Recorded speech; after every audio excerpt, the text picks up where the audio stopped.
Category में, वो sulfonyl urea की कैटेगरी में जो मेडिसिन आता है उसका नाम है ग्लिमिप्राइड। आज हम डिस्कस करेंगे ग्लिमिप्राइड के बारे में। वो ग्लिमिप्राइड जो है सो हमारे जो डायबिटिक पेशेंट होते हैं उसके लिए वो कैसे काम करता है और वो कैसे शुगर को लो करता है। तो आज हम उसके बारे में हम डिटेल एक्सप्लेनेशन जानने का कोशिश करेंगे। सबसे पहले जान लें कि ग्लिमिप्राइड जो होता है वो कैसे काम करता है और कहाँ काम करता है। सबसे पहले ग्लिमिप्राइड जो हम लोग लेते हैं ओरली लेते हैं मुंह के थ्रू, और जो हमारे स्टमक में आता है उसके बाद वो डिजॉल्व होने के बाद वो ग्लिमिप्राइड क्या करता है, हमारे जो पेंक्रियाज में बीटा सेल होता है उस बीटा सेल पर वर्क करता है। कौन करता है वर्क?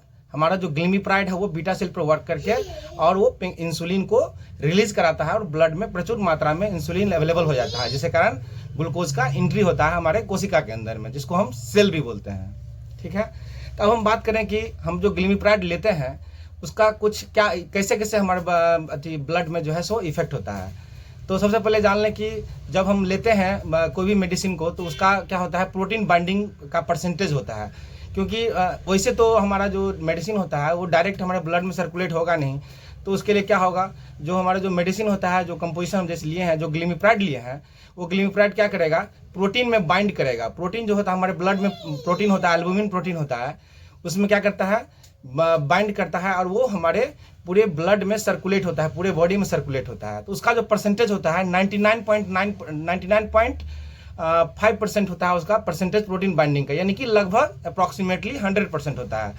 ठीक है, तो इसके थ्रू क्या होगा, हमारे एक एक कोना में, यानी कि हमारे शरीर के एक एक कोना में जो है हमारा जो ग्लिमिप्राइड जो लिए हैं वो पहुंच जाता है। तो अब हम जानें कि उसका हाफ लाइफ क्या होता है। जो मेडिसिन लेते हैं उसका कुछ हाफ लाइफ भी होता है, तो हाफ लाइफ के बारे में हम जानें कि हाफ लाइफ होता क्या है।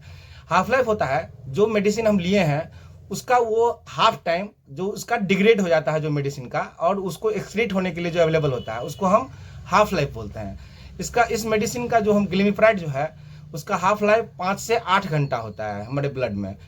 और इसका जो मेटाबॉलिज्म होता है, यानी कि इसको टूटता है, जब हम लेते हैं अंदर लेते हैं पेट के अंदर, तो उसको क्या होता है, इसका मेटाबॉलिज्म होता है। तो मेटाबॉलिज्म कहाँ होता है, हमारे लीवर में होता है। लीवर में एक एंजाइम होता है, वो एंजाइम क्या करता है, इसको ब्रेक कर देता है।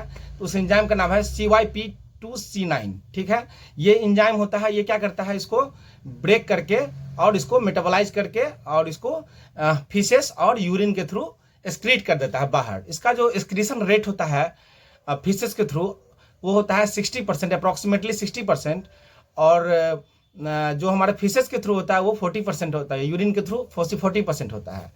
ठीक है, तो अब हम जानें कि ये जो हमारा ग्लिमिप्राइड है वो हमारे बीटा सेल पे कैसे वर्क करता है। बीटा सेल पर वर्क करने के लिए इसका मैकेनिज्म ऑफ एक्शन जो है हम जानने का कोशिश करते हैं। तो क्या होता है, एक हम इसका पेंक्रियाज का बीटा सेल को हम ले लेते हैं। ठीक है, बीटा सेल में क्या होता है कि इसके बीटा सेल पर रिसेप्टर होता है। बीटा सेल पे एक रिसेप्टर होता है, उसको ना सल्फोनाइल यूरिया रिसेप्टर बोलते हैं। ठीक है, तो ये जो हमारा ग्लिमिप्राइड है वो सल्फोनाइल यूरिया के कैटेगरी में आता है। ठीक है, तो जब हमारा सल्फोनाइल यूरिया के रिसेप्टर पर जब हमारा ये ग्लिमिप्राइड बाइंड करता है तब क्या होता है, एक चैनल होता है, एटीपी डिपेंडेंट पोटेशियम चैनल होता है। ठीक है, वो एटीपी डिपेंडेंट पोटेशियम चैनल क्या होता है, क्लोज हो जाता है।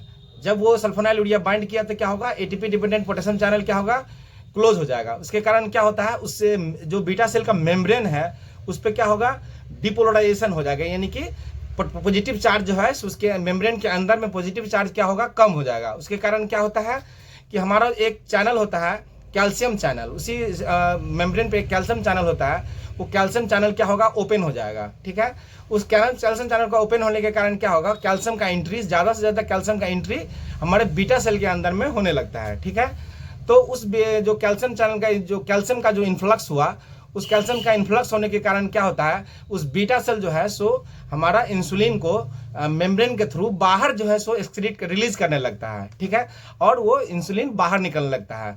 ये हम देखे हैं कि हमारा जो ग्लिमिप्राइड है उसका मैकेनिज्म ऑफ एक्शन कैसे होता है हमारे बॉडी में, कैसे हमारे पेंक्रियाज के बीटा सेल पे ये वर्क करके और इंसुलिन को एक्सक्रीट करके यानी कि बाहर निकालता है। ठीक है, अब हम देखें कि इसका कुछ साइड इफेक्ट भी होता है। हमारा जो जितना भी मेडिसिन लेते हैं उसका कुछ पॉजिटिव इफेक्ट के साथ साथ नेगेटिव इफेक्ट भी होता है।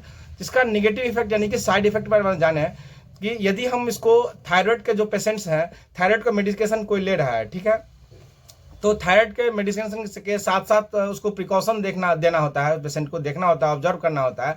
ये हाइपरग्लाइसेमिया भी कॉज करता है उस पेशेंट्स में, कर सकता है, ठीक है। और कुछ देखें कि जो अल्कोहलिक पेशेंट होते हैं, जो अल्कोहल भी लेते हैं प्लस मेडिसिन भी लेते हैं जो ग्लिमिप्राइड कंटेन करता है, उस पेशेंट्स में हाइपोग्लाइसेमिया कॉज करता है, यानी कि उसका शुगर लो भी हो सकता है उस केस में।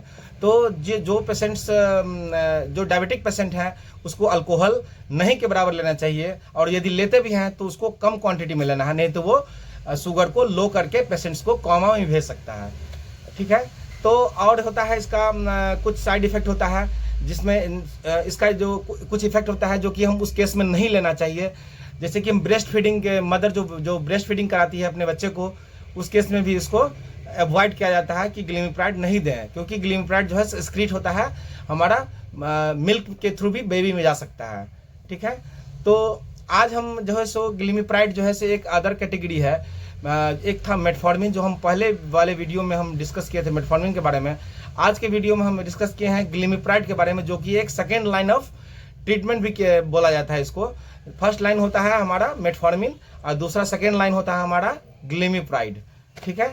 तो आज के वीडियो हम यहीं समाप्त करते हैं, और यदि मेरा वीडियो आप लोग को इन्फॉर्मेटिव लगे तो मेरे चैनल को सब्सक्राइब करें, लाइक करें, फॉलो करें और कमेंट करें। यदि हमको किसी दूसरे टॉपिक पे वीडियो बनाना है तो मेरे कमेंट सेक्शन में जाके कमेंट करें।